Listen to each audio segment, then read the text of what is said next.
how were you? Kako ste preveženi u logor Omarska? Autobusom. And were there any other?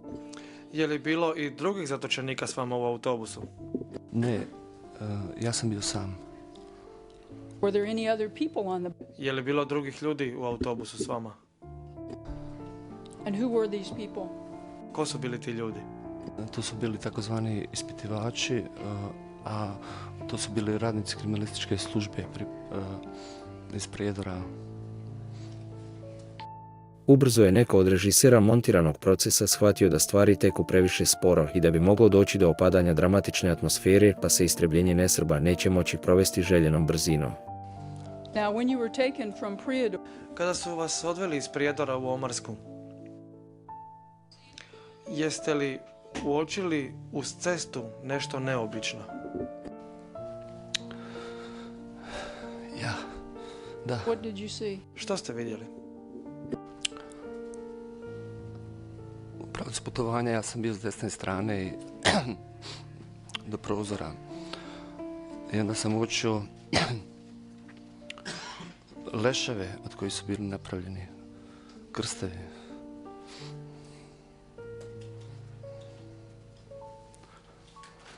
These corpses, Ti leševi koji su postavljeni u obliku križa, jeste li bili u stanju da vidite rane na tim tijelima?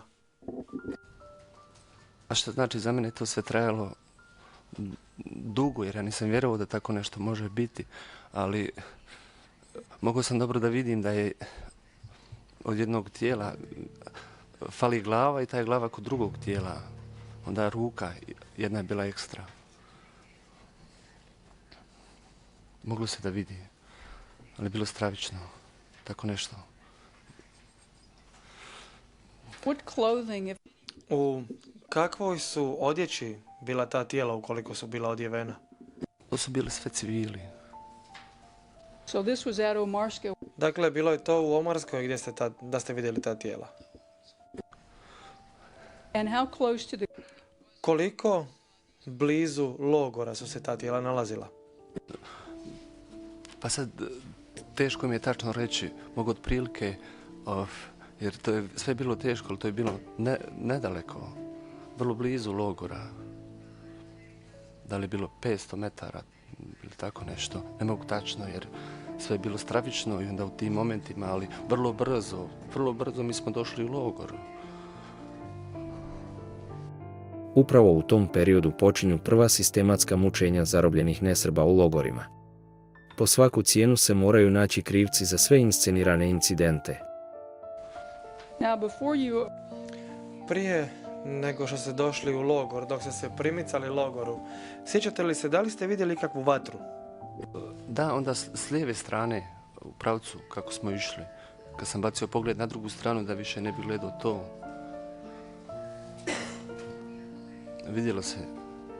vidio sam. and Kada ste vidjeli tu vatru, da li je bilo nešto neuobičajeno ili nešto konkretno što ste također primijetili? Bio je taj zadah, miris ljudskog tijela. Bio je vrlo odvratan. did you ever smell? Jeste li ikada osjetili takav zadah dok ste bili u Omarskoj, u logoru? And what circumstance? U kakvim ste okolnostima bili u stanju da osjetite takav zadah? Čovjek kojem su paljene ruke. Ferid Sikirić. Taj zadah je dolazio jer je to bilo sve friško. Nakon što su srpske vlasti oteli ranjenog Ferida Sikirića iz bolnice u Prijedoru i držali ga 10 dana zatočenog, odlučili su da izvrše strašno mučenje tako što su 2. juna 1992. godine palili vatrom ranjenog Ferida Sikirića da bi ga ispitivali 3. juna. To je taj isti zadah, taj miris ljudskog tijela. Did you know Ferid? Jeste li poznavali Ferida Sikirića?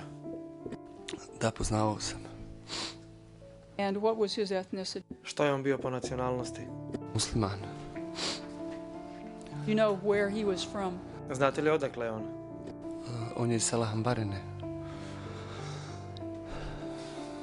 Zatočenima brzo postaje jasno da su takozvani istražni centri u stvari koncentracioni logori smrti koji služe za istrebljenje muslimana i Hrvata u opštini Prijedor.